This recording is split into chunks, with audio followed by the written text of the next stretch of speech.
child, our family would travel south towards Coffs Harbour and spend the whole 6 weeks of every year of the entire school holidays at this small place.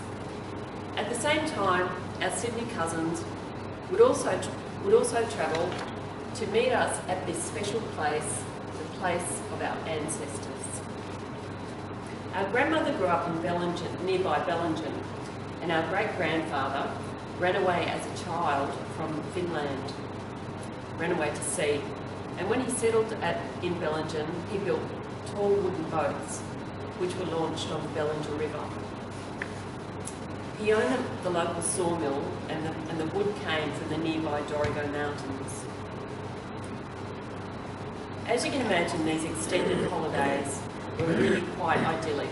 We had a broad sweep of beach on one side of this tiny place, and the Bellingen River on the other side, better known as our river. I'm hesitant to tell people the name of the place. It's called we call it North Beach, but it's officially known as Milestone. You see, you call a place paradise, and then everybody wants to go there, and then the quality of things tend to go downhill from there. Our daily routine was quite set, where we would get up in the morning, go to the beach to swim and play, and then we would need to come back to the caravan for pretty much a man-sized lunch, because all that salt air and water tend to made us really starving. After that, we'd need to lie down and often asleep. As you can gather, the pace was pretty exhausting. And then in the afternoon, we'd go to the river, to the baths enclosure to swim. This was the place where most of us, if not all, had learned to swim. After that, river sunsets tended to round out the day, and the view of the Dorrigo Mountains was simply beautiful, and still is. It's hard to imagine that this tiny place on the coast, on the New South Wales coast, has remained almost the same throughout the generations.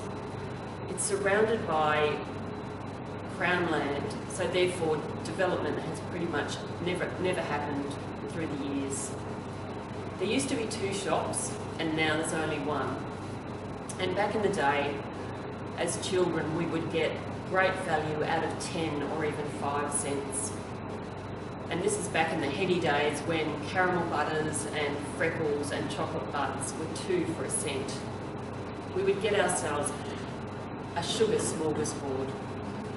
And if you wanted to be a high roller, you would get 1 or 2 cobbers, which are like fantails. They were a cent a piece. Probably the most memorable of these holiday years was when a family of second cousins came to stay with us, caravanning. They had no first cousins, so we've always been close. So in our staid routine, suddenly we were having all manner of fun. There were water fights in the middle of the caravan park, and towards the end of their stay, the parents one night were having wine time after the barbecue, and you know, we just said to them, don't worry, we'll all be back by 9, and off we went, all of us, to have a big bonfire on the beach.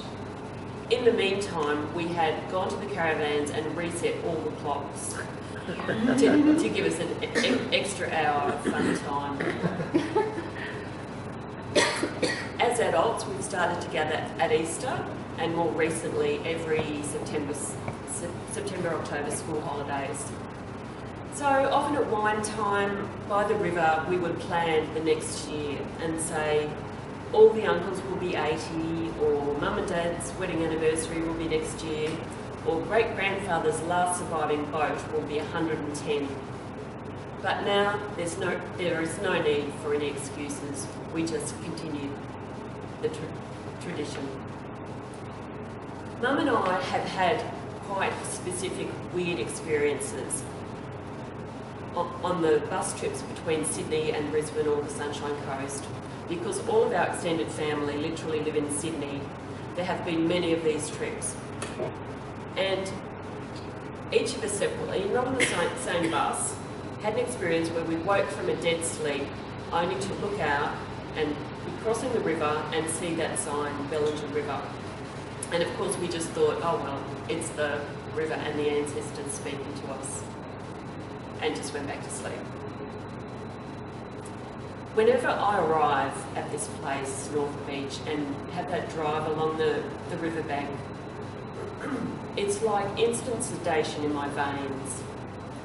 I'm just enveloped by this sense of calm.